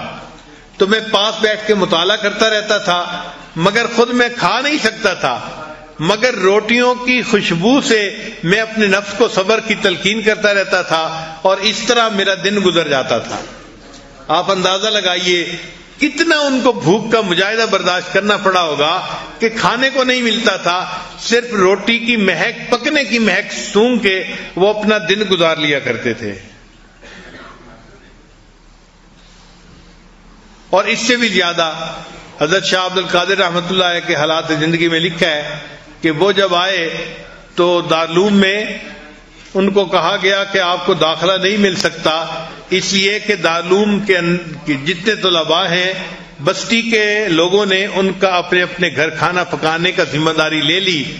اب ایک بھی گھر ایسا نہیں دیوبند میں کہ جو ایک اور بچے کا کھانا اپنے ذمہ لے لے، کوئی گھر ایسا نہیں، تو ہم آپ کو داخلہ نہیں دے سکتے. انہوں نے کہا کہ جی کھانے کی ذمہ داری میری اپنی ہوگی، بس آپ مجھے داخلہ دے دیجئے. چنانچہ ان کو مشروط داخلہ دے دیا گیا کہ کھانے کی ذمہ داری اس کی اپنی ہے. وہ کہنے لگے کہ میں سارا دن طلباء کے ساتھ کلاس میں پڑھتا، پھر شام کو اس کا تکرار بھی کرتا. جب رات کو سب طلباء کھانے کے لیے چلے جاتے تو میں استاد کی اجازت لے کے دارالعلوم سے باہر نکلتا. اس وقت بستی میں 2 فروٹ کی دکانیں تھیں، پھلوں کی دکانیں تھیں، اور ان دکانوں کے سامنے پھلوں کے چھلکے پڑے ہوتے تھے، آم کے چھلکے، سیب کے چھلکے، خوبانی کے چھلکے، یہ چھلکے پڑے ہوتے تھے. وہ فرماتی ہے کہ میں ان چھلکوں کو اٹھا کے لاتا تھا اور ان کو دھو کے صاف پاک کر لیتا تھا اور وہ کھا لیتا تھا. یہ میرا 24 گھنٹے کا کھانا ہوتا تھا. میں نے پورا سال پھلوں کے چھلکے کھا کے تو گزارا کر لیا، لیکن میں نے اپنے سبق کا ناغہ نہیں ہونے دیا. تو پھلوں کے چھلکے کھا کے پورا سال گزارا کر لینا یہ کتنا بڑا مجاہدہ ہے. ایسے بھی طلباء نے کیا ہے. اور اس سے بھی زیادہ علم حاصل کرنے کے لیے انہوں نے اپنے آپ کو مشقتوں میں ڈالا. انسان ان کے واقعات کو پڑھ کے حیران ہو جاتا ہے. چنانچہ علامہ ذہبی رحمۃ اللہ علیہ نے سیر اعلام النبلاء کتاب ہے، اس میں ایک واقعہ نقل کیا ہے کہ اندلس کے اندر ایک نوجوان تھا جس کا نام تھا بقی الدین ابن مخلد رحمۃ اللہ علیہ. اس نے سنا کہ بغداد میں امام احمد بن حنبل رحمۃ اللہ علیہ ایک بڑے عالم ہے، محدث بھی ہیں، فقیہ بھی ہیں، اور اللہ نے ان کو بڑا علمی مقام عطا کیا ہے. تو اس کے دل میں خیال آیا کہ کیوں نہ ہو کہ میں بھی جاؤں اور امام احمد بن حنبل سے علم حاصل کروں. چنانچہ وہ تیاری کر کے اپنے گھر سے نکل پڑا۔ آپ اندازہ لگائیے کہ 20 سال کی عمر تھی ان کی اس وقت۔ 20 سال کی عمر تو لاوالی سی عمر ہوتی ہے۔ آج کل کے لڑکے 20 سال کی عمر میں تو نفسانی خواہشات، شہوات کے پیچھے ایسے اندھے ہوئے ہوتے ہیں کہ ان کو کچھ اور سوچتا ہی نہیں ہے۔ اور یہ بچہ 20 سال کی عمر میں اپنے گھر سے تیاری کر کے یہ سفر پہ نکل پڑا۔ وہ کہتے ہیں کہ راستے میں سمندری سفر تھا تو میں نے بھی ایک جو ہے وہ بڑی کشتی کے اوپر سفر شروع کیا، مگر اللہ کی شان کہ سمندری طوفان آ گیا اور اس سمندری طوفان کی وجہ سے ہماری کشتی گر گئی، لنگر انداز ہو گئی اور ہمیں 1 مہینہ لنگر انداز رہنا پڑا۔ اب اس 1 مہینے میں جو کھانا پینے کا سامان تھا وہ بھی ختم ہو گیا اور میں بیمار بھی ہو گیا۔ اور سمندری سفر میں انسان کو ابکائی آتی ہے، الٹی آتی ہے، تو کہتے ہیں کہ اس سے میرے کپڑے بھی خراب ہو گئے اور میری حالت بہت غیر ہو گئی، بہت سارا ویٹ میں نے لوز کر دیا، دیکھنے والے کو لگتا تھا کہ بس یہ بچہ تو مرنے والا ہو گیا ہے۔ اتنی زیادہ میں نے مشقت اٹھائی، بالآخر اللہ نے کیا کہ کشتی کنارے لگی اور میں نے اپنا سامان کنارے پہ اتارا۔ اب مجھے کئی 100 کلومیٹر پیدل سفر کرنا تھا، چنانچہ میں نے ساری کتابوں کا وزن اپنے سر پہ رکھا اور پیدل چلنا شروع کر دیا۔ تھوڑا چلتا تھا، ہانپتا تھا، کانپتا تھا، پسینہ آ جاتا تھا تو میں رک جاتا تھا۔ کہتے ہیں مجھے کئی دن لگے اور میں نے سینکڑوں میلوں کا سفر اپنی کتابوں کا وزن پیٹھ پہ اٹھا کے اس طرح سے کیا، حتیٰ کہ میں ایسی جگہ پہنچا کہ جہاں سے مجھے بغداد کا شہر نظر آنے لگ گیا دور سے۔ میں تھکا ہوا تھا۔ ایک درخت کی چھاؤں میں جب میں پہنچا تو میں نے اپنے سامان کو رکھ دیا اور میں وہاں پہ بس گر گیا، یعنی لیٹ گیا۔ وہ کہتے ہیں کہ جب میں سو کے اٹھا تو تھوڑی طبیعت فریش تھی، میں نے اپنی کتابیں پھر اٹھائیں اور سوچا کہ چلو اب میں بغداد شہر میں جاتا ہوں۔ کہنے لگے جب میں جا رہا تھا تو مجھے راستے میں ایک بندہ ملا جو بغداد شہر سے واپس آ رہا تھا۔ اس نے مجھے سلام کیا، میں نے سلام کا جواب دیا اور پھر اس سے پوچھا کہ بتاؤ بھائی امام احمد بن حنبل کا کیا حال ہے؟ اس نے کہا کہ آپ امام احمد بن حنبل کے بارے میں کیوں پوچھ رہے ہو؟ میں نے کہا اس لیے کہ میں اتنا لمبا سفر کر کے، اتنی مشقتیں اٹھا کے امام صاحب سے علم حاصل کرنے کے لیے آ رہا ہوں۔ اس نے کہا کہ اے نوجوان، اللہ تیرے اوپر رحم کرے، تو نے اتنی تکلیف میں اپنے آپ کو ڈالا لیکن تو امام احمد بن حنبل سے علم حاصل نہیں کر سکے گا۔ میں نے پوچھا کیوں؟ اس نے کہا اس لیے کہ حاکم وقت ان سے ناراض ہو گیا ہے اور اس نے ان کو ہاؤس اریسٹ کر دیا ہے، یعنی گھر میں نظر بند کر دیا ہے۔ چنانچہ امام صاحب نہ گھر سے نکل سکتے ہیں، نہ کسی بندے سے مل سکتے ہیں، نہ کوئی بندہ ان سے مل سکتا ہے، لہذا تم ان سے علم حاصل نہیں کر سکو گے۔ وہ کہتے ہیں کہ یہ سن کے میرے دل پہ چوٹ پڑی کہ میں تو اتنا لمبا سفر کر کے آیا، اب میں امام صاحب سے علم حاصل نہیں کر سکوں گا تو کیا کروں گا؟ مگر اللہ توکل۔ وہ کہتے ہیں کہ میں بغداد شہر میں پہنچا اور بغداد شہر میں ایک موٹل تھا، ایک سرائے تھی، بہت تھوڑا اس کا کرایہ تھا۔ میں نے وہاں پہ ایک کمرہ کرائے پہ لے لیا، میں نے سارا سامان کمرے کے اندر رکھا اور میں انتظار میں تھا کہ رات بسر ہو اور اگلے دن میں امام صاحب سے علم حاصل کرنے کی کوئی ترتیب نکالوں۔ وہ کہتے ہیں کہ جب میں رات کو سویا تو اگلے دن میرے ذہن میں خیال آیا، میں نے ہوٹل کی جو مینجمنٹ تھی ان سے پوچھا کہ اس شہر میں کہیں کوئی علم کا درس ہوتا ہے، حدیث کا درس ہوتا ہے؟ تو کوئی تو محدث ہوگا جو حدیث کا علم پڑھانے والا ہوگا، تو میں چلو جا کے ان سے پڑھ لوں گا۔ لوگوں نے بتایا ہاں، جامع مسجد کے اندر عصر کے بعد حدیث کا درس ہوتا ہے، اور وہ ایک بڑے محدث تھے اس زمانے میں، وہ حدیث کا درس دیا کرتے تھے۔ وہ کہتے ہیں کہ عصر کے بعد میں وہاں چلا گیا تو میں نے دیکھا کہ وہاں تو لاکھوں کا مجمع تھا۔ خیر میں وہاں محدث جو تھے ان کے جگہ کے قریب جا کر بیٹھ گیا اور میں نے ان سے حدیث پڑھی۔ چنانچہ وہ جو محدث تھے انہوں نے حدیث پڑھائی اور تھوڑی دیر حدیث کے اوپر بات کی، اور اس کے بعد انہوں نے راویوں کے بارے میں آگے بتانا شروع کر دیا۔ تو کہتے ہیں کہ راویوں کے بارے میں جب انہوں نے بتانا شروع کر دیا تو لوگوں نے ان سے کوشچن پوچھنے شروع کر دیے. یہ محدث تھے یحییٰ بن معین رحمۃ اللہ علیہ. یہ جرح اور تعدیل کے فن میں بڑے ماہر تھے اور راویوں کے حالات پہ ان کی بڑی گہری نظر ہوتی تھی. تو لوگ ان سے ان راویوں کے بارے میں تصدیق کیا کرتے تھے. وہ کہتے ہیں کہ جب کچھ لوگوں نے سوال پوچھا تو میں بھی کھڑا ہو گیا اور میں نے ان سے ہشام بن عمار کے بارے میں سوال پوچھا کہ جی ہشام بن عمار کے بارے میں آپ کیا کہتے ہیں؟ تو انہوں نے پوچھا کہ وہ چادر والے. میں نے کہا ہاں ہاں. کہنے لگے کہ ان کے چادر کے نیچے تکبر بھی آ جائے تو ان کی ثقافت پہ کوئی فرق نہیں پڑے گا, وہ ثقہ آدمی ہے, جس حدیث کی بھی روایت کریں گے وہ حدیث ٹھیک ہوگی. وہ کہتے ہیں کہ اس کے بعد میں امام احمد بن حنبل کے بارے میں ان سے کوشچن پوچھنا چاہتا تھا. جب میں دوسرا کوشچن پوچھنے لگا تو ساتھ بندہ بیٹھا ہوا تھا, اس نے میرے کپڑے کو پکڑ کے کھینچا اور کہا کہ اے نوجوان تو مسافر نظر آتا ہے, یہاں کا بندہ نہیں ہے. اس مجلس کے آداب یہ ہیں کہ ہر بندہ روزانہ ایک کوشچن پوچھ سکتا ہے. اگر ایک ہی سارے کوشچن پوچھے گا تو باقیوں کو موقع کیسے ملے گا؟ اب تم نے ایک کوشچن پوچھ لیا, بیٹھ جاؤ.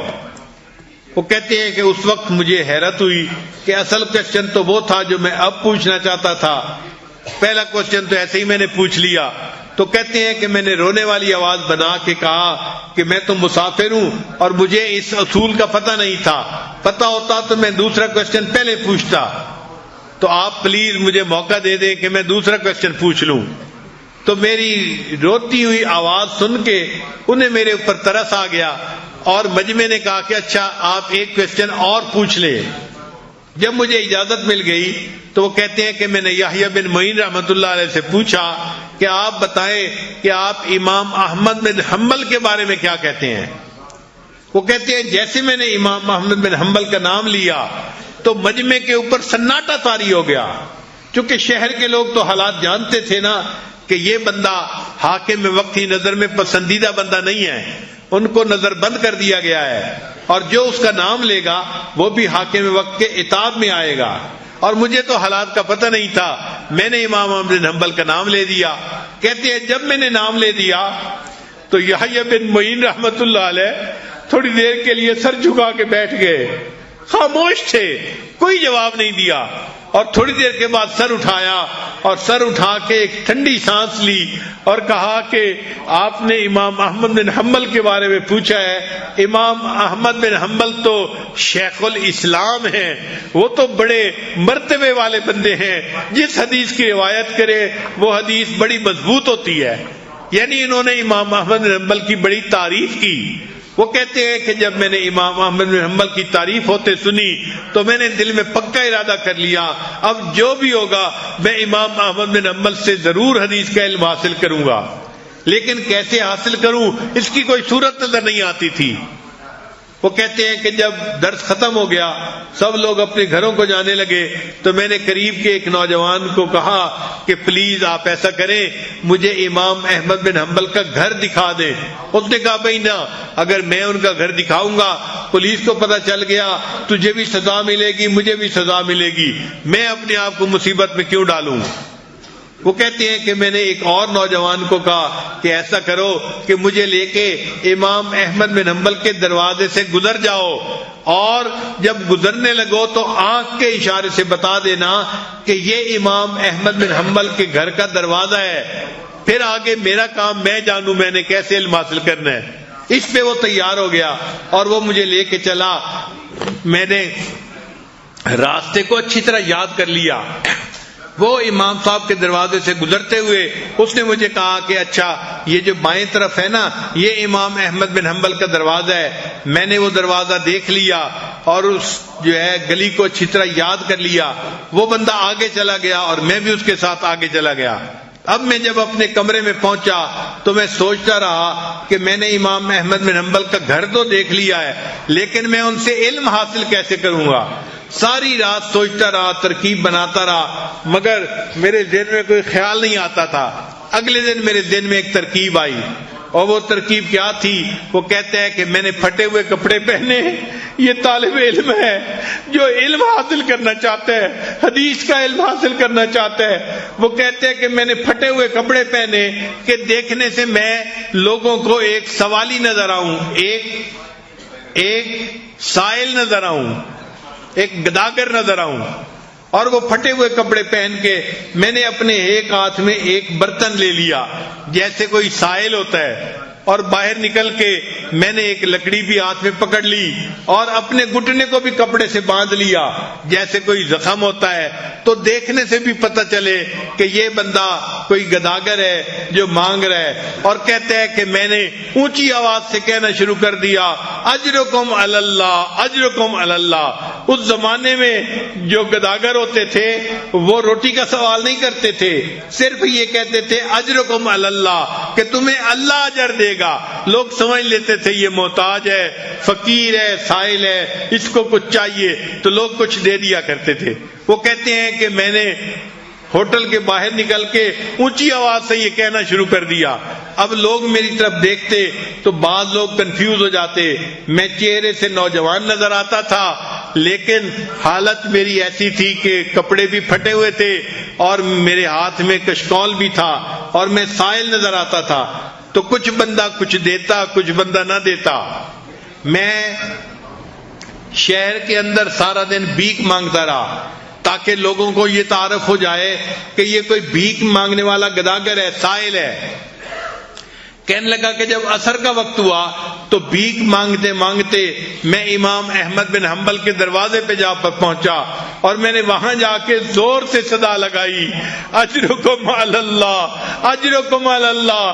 میری آواز میں اتنی درد تھی، اتنا سوز تھا کہ امام صاحب گھر بیٹھے ہوئے تھے، انہوں نے آواز سنی تو وہ گھر میں نہ رہ سکے. انہوں نے دروازہ کھولا اور ان کے ہاتھ میں کوئی سکے تھے، پیسے تھے جو وہ سائل سمجھ کے مجھے دینا چاہتے تھے. انہوں نے ہاتھ باہر کیا کہ اے سائل تم یہ پیسے لے لو. تو اس وقت میں نے ان کو کہا کہ امام صاحب میں مال کا سائل نہیں ہوں، میں تو علم حاصل کرنے والا سائل ہوں اور آپ سے علم حاصل کرنے کے لیے آیا ہوں. امام صاحب نے کہا کہ اے نوجوان میں تو تجھے نہیں پڑھا سکتا، حاکم وقت مجھے بھی سزا دے گا، تمہیں بھی سزا دے گا. میں نے کہا کہ حضرت میں سارا دن پورے شہر کے اندر اسی طرح بھیک مانگتا پھروں گا اور عصر کے وقت جب لوگ کم ہوتے ہیں، چلت پھرت کم ہوتی ہے، میں آپ کے گھر کے دروازے پہ آ کے صدا لگاؤں گا، آپ دروازہ کھول دیا کرنا، ہاتھ میں یہی پیسے رکھنا، اگر کوئی اور بندہ قریب ہو تو آپ میرے کشکول میں پیسے ڈال دینا، میں ویسے چلا جاؤں گا، اور اگر کوئی بندہ قریب نہ ہو تو آپ مجھے ایک دو احادیث کی تلاوت سنا دیا کرنا، میں سن کے ان کو یاد کر لوں گا اور اس طرح مجھے آپ سے علم حاصل کرنے کی سعادت نصیب ہو جائے گی. اس پہ امام صاحب راضی ہو گئے. وہ کہتے ہیں کہ پورا ایک سال میں روزانہ پورے شہر کے اندر بھیک مانگتا تھا، صرف لوگوں کو دکھانے کے لیے کہ میں ایک گداگر ہوں، لوگوں کے سامنے ذلت اٹھاتا تھا. اور عصر کے وقت میں امام احمد بن حنبل رحمۃ اللہ علیہ کے دروازے پہ جا کے اجرکم علی اللہ کی صدا لگاتا تھا. امام صاحب دروازہ کھولتے اور اکثر و بیشتر کوئی بندہ قریب نہیں ہوتا تھا تو امام صاحب 2-3 احادیث مجھے سنا دیا کرتے تھے اور میں ایک ہی دفعہ سن کے ان کو یاد کر لیا کرتا تھا. پورا سال میں نے اس بہانے سے امام احمد بن حنبل رحمۃ اللہ علیہ سے حدیث کا سبق پڑھا اور اپنے آپ کو لوگوں کے سامنے گداگر کے طور پہ ذلیل کرتا رہا. کہتے ہیں کہ 1 سال کے بعد جو حاکم وقت تھا وہ فوت ہو گیا. جو نیا حاکم بنا وہ امام احمد بن حنبل کے ساتھ محبت کرتا تھا اور ان سے عقیدت رکھتا تھا. چنانچہ اس نے نظر بندی ختم کر دی اور امام صاحب کا جامع مسجد میں دوبارہ درس شروع ہو گیا. وہ کہتے ہیں کہ جب پہلا دن تھا لاکھوں لوگ درس سننے کے لیے آئے تھے. میں بھی مسجد میں گیا اور مجھے تو بیٹھنے کی جگہ نہیں ملتی تھی. میں آگے ہوتا ہوتا ایک ایسی جگہ پر پہنچا جو امام صاحب کے قریب نہیں ذرا دور تھی. امام صاحب کی نظر مجھ پر پڑی تو امام صاحب نے کہا لوگوں راستہ دے دو، علم کا اصل سائل تو یہ ہے، یہ اصل طالب علم ہے. یہ 1 سال پورا بھکاری بن کر مجھ سے علم حاصل کرتا رہا، اب اس کو مجھ سے دور نہ رہنے دو، قریب آنے دو تاکہ یہ حدیث کا علم مجھ سے حاصل کرے۔ چنانچہ میں امام صاحب کے قریب جا کر بیٹھا اور پھر میں نے امام صاحب سے مزید احادیث کو جو ہے ایک شاگرد بن کر حاصل کیا۔ اندازہ کیجئے کہ ایسے طلباء بھی دنیا میں گزرے جو سائل بن کر پورے شہر کے اندر ذلت اٹھاتے تھے اور اپنے استاد سے علم حاصل کیا کرتے تھے۔ قیامت کا دن ہوگا، اللہ تعالیٰ جب پوچھیں گے یا معاشر العلماء، اے علماء کی جماعت، بتاؤ تم نے علم کیسے حاصل کیا تھا، تو وہاں پر اصحاب صفہ بھی کھڑے ہوں گے، اے اللہ کھانے کو کچھ نہیں ملتا تھا۔ ابو ہریرہ رضی اللہ عنہ فرمائیں گے یا اللہ مجھے بھوک کی وجہ سے غش آ جاتا تھا اور میں بھوک کی وجہ سے گر جایا کرتا تھا اور لوگ سمجھتے تھے کہ میں مرگی کا مریض ہوں، حالانکہ میں تو بھوک کی وجہ سے ایسے ہو جاتا تھا۔ اس میں امام محمد رحمت اللہ علیہ اور دوسرے حضرات جنہوں نے علم حاصل کرنے کے لیے قربانیاں دیں وہ بھی کھڑے ہوں گے۔ ایسے وقت میں بقی الدین ابن مخلد بھی کھڑے ہوں گے۔ اللہ میں بھکاری بن کے سارا شہر جو ہے اس کے سامنے ذلت اٹھاتا تھا اور شام کے وقت 2-3 احادیث امام احمد بن حنبل سے پڑھا کرتا تھا، میں نے اس طرح سے علم حاصل کیا۔ عزیز طلباء، آپ اس وقت اللہ کے سامنے کھڑے ہوں گے، یا اللہ ہم بھی اپنے طور پہ کوشش کرتے تھے، جو وقت ہمیں خالی ملتا تھا استادوں سے رجوع کرتے تھے اور ان سے پڑھا کرتے تھے۔ اللہ تعالیٰ آپ کے اس پڑھنے کو قبول فرمائے۔ یقیناً آپ خوش نصیب ہیں۔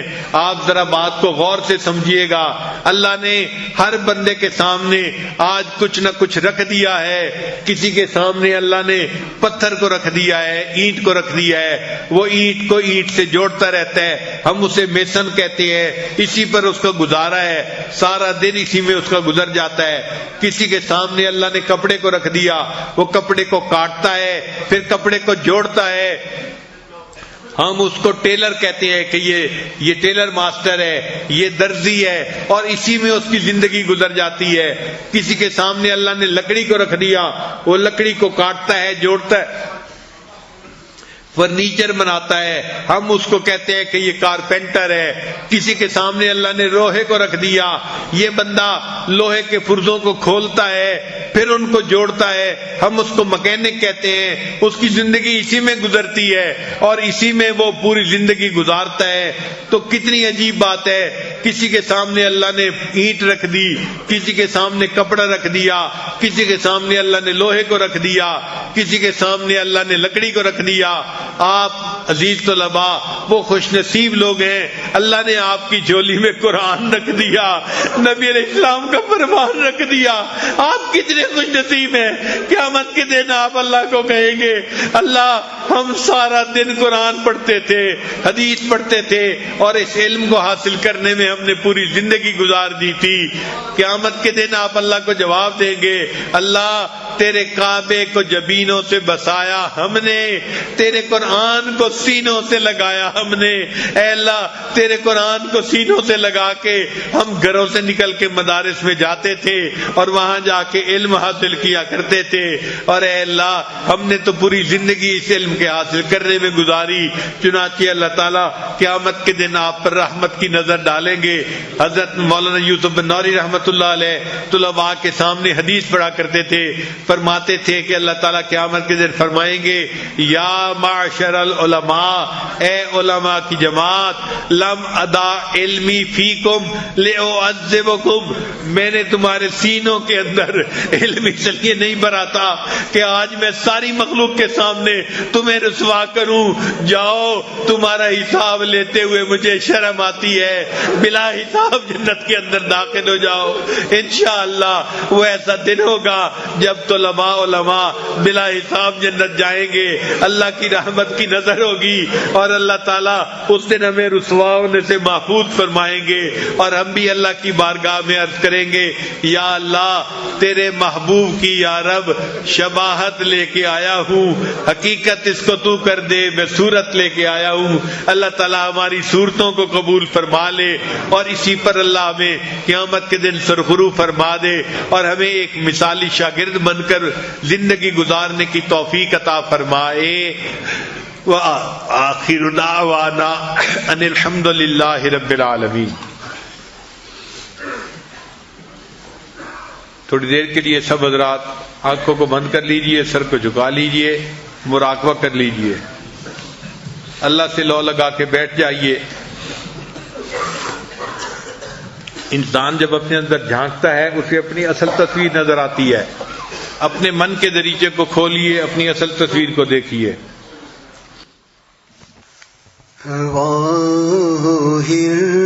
سوالا دل بدل دے،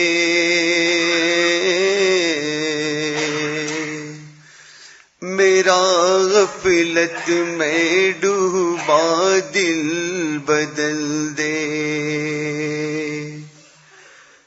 گناہ گاری میں کب تک عمر کاٹوں، گناہ گاری میں کب تک عمر کاٹوں. بدل دے میرا رستہ دل بدل دے، بدل دے میرا رستہ دل بدل دے. سنوں میں نام تیرا دھڑکنوں میں،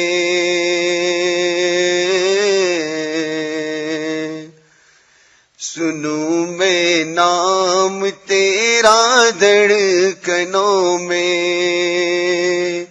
مزہ آ جائے مولا دل بدل دے، مزہ آ جائے مولا دل بدل دے. ہٹا لوں آنکھ اپنی ماں سوا سے،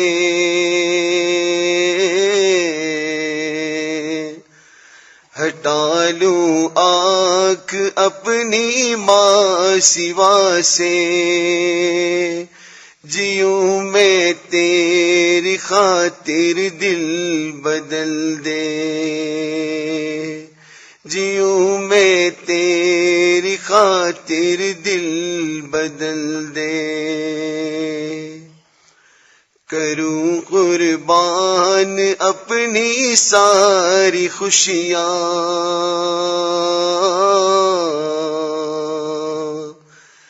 کروں قربان اپنی ساری خوشیاں. تو اپنا غم عطا کر دل بدل دے، تو اپنا غم عطا کر دل بدل دے. سہل فرما مسلسل یاد اپنی،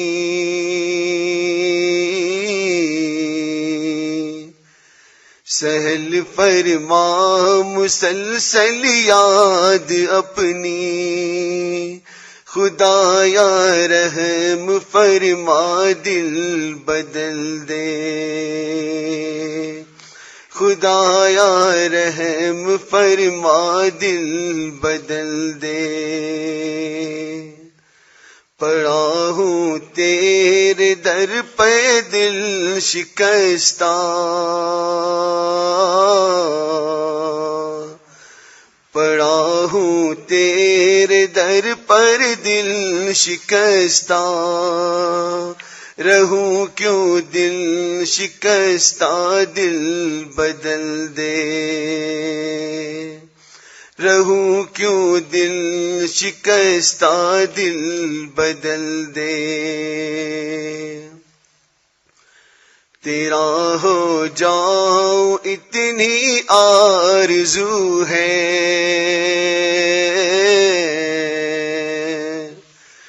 تیرا ہو جاؤں اتنی آرزو ہے. بس اتنی ہے تمنا دل بدل دے، بس اتنی ہے تمنا دل بدل دے. میری فریاد سن لے میرے مولا،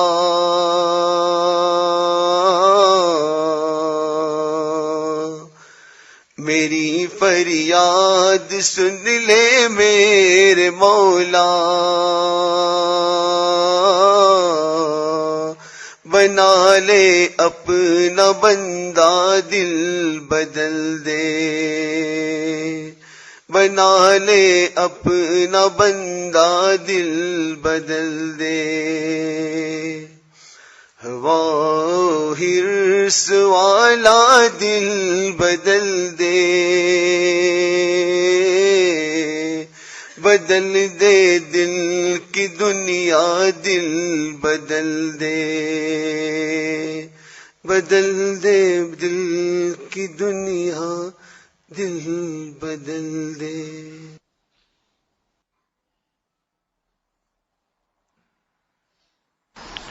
لا الہ الا اللہ محمد الرسول اللہ۔ دعا کر لیجئے۔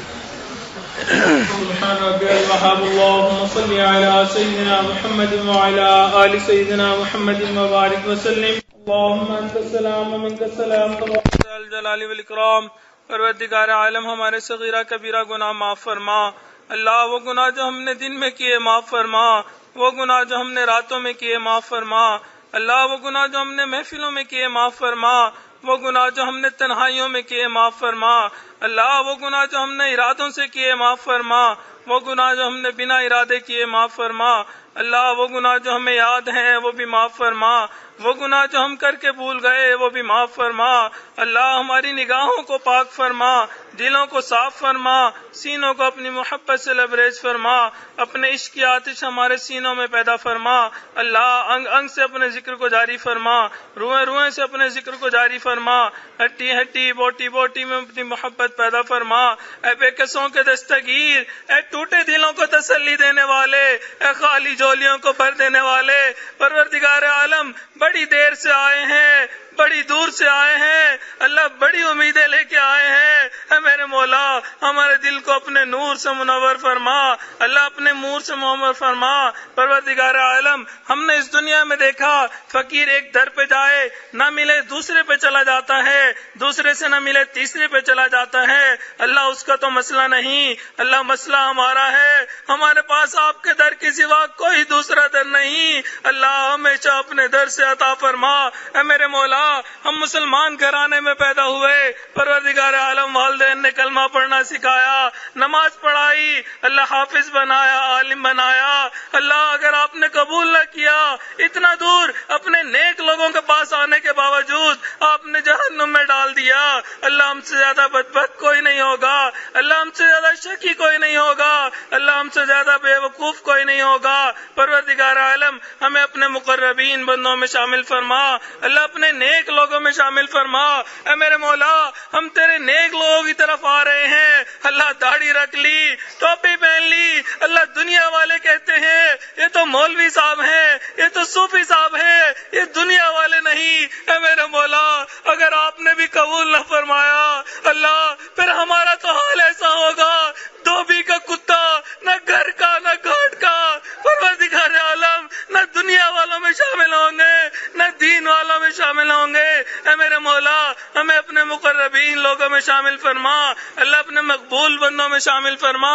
اے میرے مولا آپ کے محبوب نے آپ کا در دکھلا دیا، یہ بھی بتلا دیا اس در کے سوا کوئی دوسرا در نہیں۔ انبیاء بھی اسی در پہ جھکے، اولیاء بھی اسی در پہ جھکے، ہمیں بھی اسی در سے ملنا ہے۔ اے میرے مولا ہمیشہ اپنے در سے عطا فرما، اللہ در در کے دھکے کھانے سے محفوظ فرما، اللہ در در کے دھکے کھانے سے محفوظ فرما۔ اے میرے مولا رمضان المبارک کا آخری وقت ہے، چند دن باقی رہ گئے، اللہ جب شروع ہونے والا تھا بہت امیدیں لگائی تھی یہ عمل کریں گے یہ عمل کریں گے۔ اے میرے مولا اب تو وقت ختم ہوتا جا رہا ہے، اللہ آج کی رات میں دنیا میں بخشے ہوئے لوگوں میں شامل فرما، اللہ جہنم سے آزاد فرما۔ اے میرے مولا، بنی اسرائیل کا قاتل 100 بندوں کو قتل کر کے نیکوں کی بستی کی طرف چلا تھا، اللہ وہ تو ابھی نیکوں کے پاس پہنچا بھی نہیں تھا، اللہ آپ نے اس کو قبول کر لیا تھا۔ اے میرے مولا، ہم تو آپ کے نیک لوگوں کے پاس آ چکے، اللہ ان کی محفل میں بیٹھ چکے، اللہ آپ کے گھر میں حاضر ہیں۔ اے میرے مولا، ہمیں قبول فرما، اللہ تمام گناہوں کو معاف فرما، اللہ اپنے نیک لوگوں میں شامل فرما۔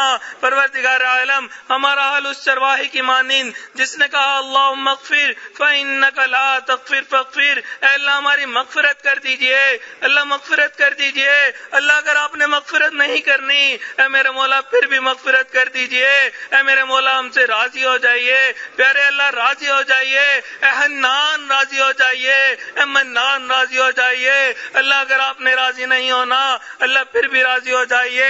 پروردگار عالم، رحمت کی ایک نظر ڈال دیجئے، اللہ تیری ایک نگاہ کی بات ہے، میری زندگی کا سوال ہے، اللہ یہ دعا کرتے ہوئے ڈر بھی لگ رہا ہے یہ جواب نہ آ جائے۔ رحمت کی نظر میں سمیہ پہ ڈالتا تھا، رحمت کی نظر میں بلال پہ ڈالتا تھا، اپنی زندگیوں کو دیکھو، اپنے عملوں کو دیکھو، اے میرے مولا ہم تو اقراری مجرم ہیں، اللہ بہت گناہ گار ہیں، بہت خطا کار ہیں، مگر میرے مولا تیری رحمت کی امید کے سوالی ہیں، اللہ رحمت کی ایک نظر ڈال دیجئے، پروردگار عالم ڈال دیجئے۔